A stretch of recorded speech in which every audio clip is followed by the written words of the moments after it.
Matapos ang naging laban ng angas ng Pinas sa General Casimero kay Yoshinori Oguni sa Japan, ay maraming mga boxing fans na nagsasabing hindi na uubra si Casimero kay Inoue. Nagsalita na din mismo ang veteran sports analyst and sports writer na si JM Siasat sa kanyang personal Facebook account. Sinabi ni JM Siasat na General Casimero should avoid Naoya Inoue like the Black Plague. Seriously, he should. Sa Tagalog nga ay dapat daw iwasan ni Casimero si Inoue na parang may sakit na Black Plague.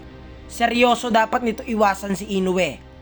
Marahil nasabi ito ng veteran analyst and journalist dahil sa poor conditioning and poor performance ay pinakita ni Casimero sa laban. Kung saan ay sa round 1 at round 2 pa lamang ay kitang-kita na ang pagod ng former 3 Division World Champion matapos umaribas sa suntok sa simula pa lamang ng round number 1.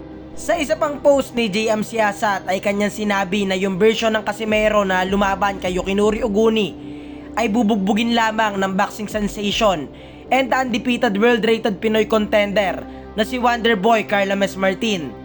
Marami din daw kailangan pagdesisyonan si Casimero ayon kay Siasat. Nag-comment naman sa post ang ate at manager ni Wonderboy na si JL Martin, kung saan sinabi nito na Kuya Lods baka naman. Sa isang panayam natin kay Martin noong Agosto ay sabi niya na handa siya lumaban kahit kanino, kahit kay Casimero pa yan na kapwa Pinoy.